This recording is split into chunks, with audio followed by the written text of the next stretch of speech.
The crowd gathered thick around the dusty winter auction yard, a place where cattle, tools, and sometimes even people were sold when life cornered them cruelly. Snow clouds hovered low, threatening another storm, but nobody moved. They were too busy whispering about the girl standing on the platform. She looked thin, terrified, and out of place, wrapped in a faded shawl while the auctioneer barked out numbers like they were announcing routine farm equipment instead of a living human being. "Half price," he called, slamming his gavel, voice slicing through the murmurs.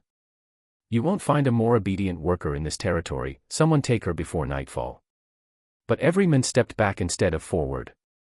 Everyone had heard the rumors. She came from a ruined homestead where bandits slaughtered her family. She carried grief like a curse, and anyone who took her in risked becoming the next tragedy whispered around campfires. Still, her frightened eyes, deep, dark, desperate, searched the sea of strangers, hoping someone, anyone, would save her from the shame of being offered like this. Seconds dragged like hours. No one lifted a hand. No one dared. Until, from the far edge of the crowd, boots crunched on the frostbitten dirt, steady and unhurried. Heads turned.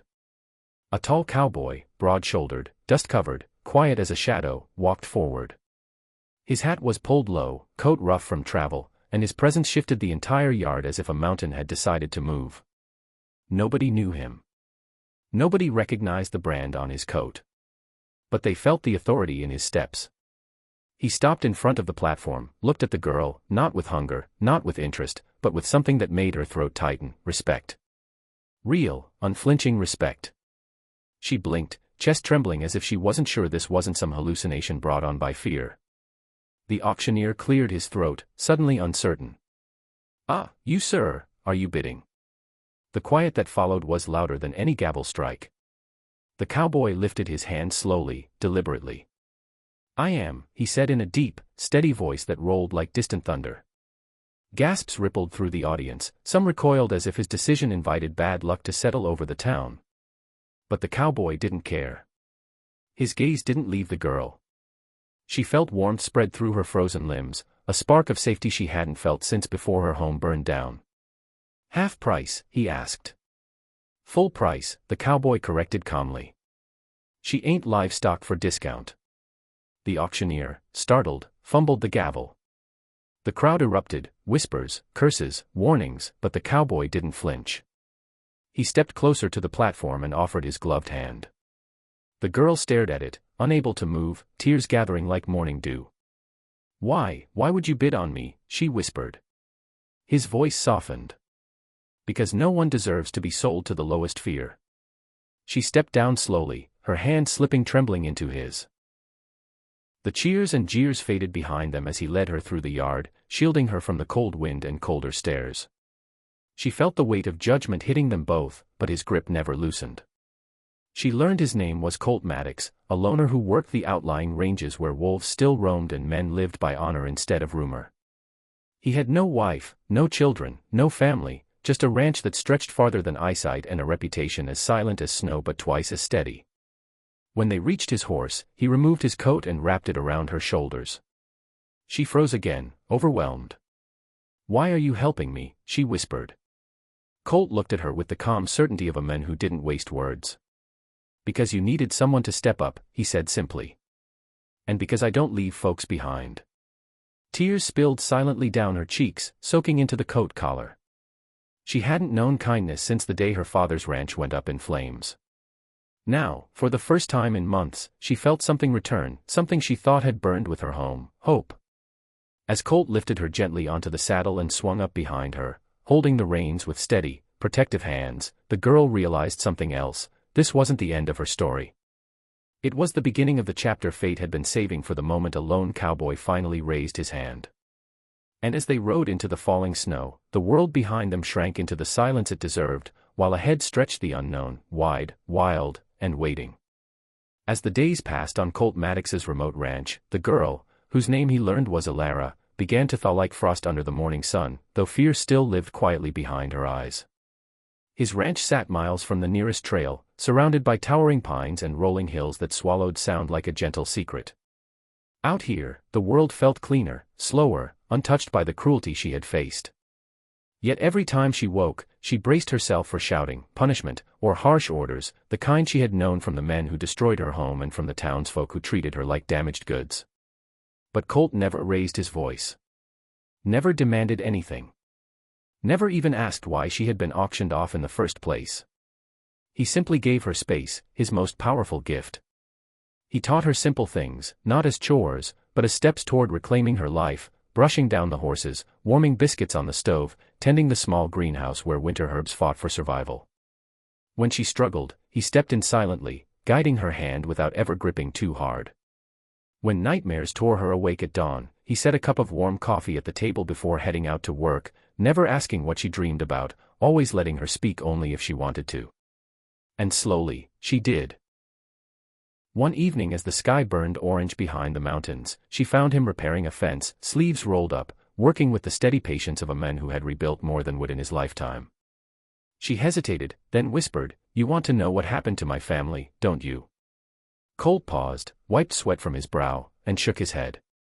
"Only if you want me to know." That answer broke something open inside her. Words tumbled out, how bandits raided their ranch, how her parents resisted, how everything went up in flames, how she ran barefoot through the snow until dawn.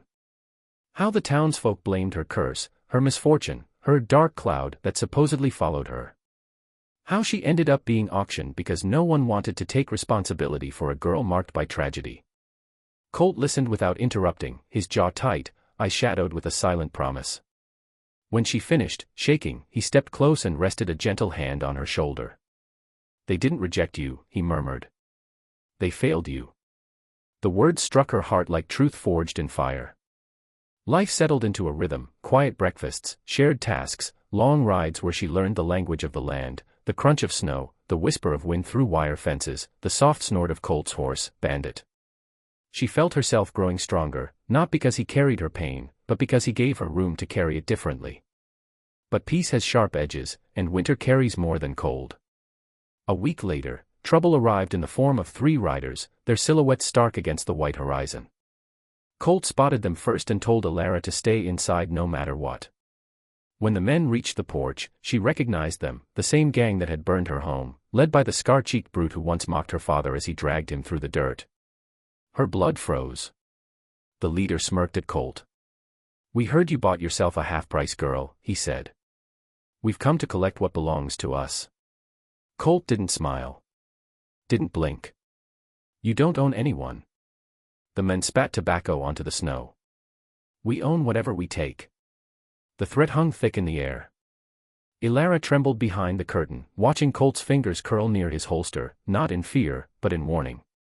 The men taunted him, circling like wolves, but Colt was a mountain, unmoving, unshakable, unafraid. When the leader reached for his gun, Colt moved faster, one fluid motion, a single shot that hit the snow inches from the man's boot. "Next one lands where it matters," Colt growled. The gang realized he wasn't bluffing. They snarled, swore, and rode off with promises of return. Alara collapsed onto the floor in tears, afraid for him, afraid for them both. Colt came inside, knelt beside her, and lifted her chin. "You're safe here," he said. "As long as I'm breathing, no one touches you." She believed him. For the first time since the fire, she truly believed she might live. But danger doesn't retreat easily. 2 nights later, the gang returned, this time with torches. Alara saw flames flickering through the windows and heard Colt shout for her to run to the old storm cellar. She refused to leave him, but he grabbed her shoulders, eyes fierce. "You surviving is the only thing that ever mattered." His voice cracked on the last word. She froze, because that wasn't the voice of a man protecting a stranger. It was the voice of a man who cared. Truly cared. As she hid in the cellar, gunshots cracked the air, horses screamed, and smoke seeped through the boards. She prayed, something she thought she'd forgotten how to do. Minutes, or hours, passed before the hatch opened and Colt's silhouette appeared, bruised, bleeding, but alive. "It's over," he whispered. He helped her out, and she saw the gang tied, wounded, defeated, all still breathing, because Colt wasn't a killer, he was a protector. The sheriff arrived at dawn, hauling the bandits away, finally hearing the truth of what they had done. The sheriff tipped his hat to Alara, shame heavy on his face. "We failed you," he said.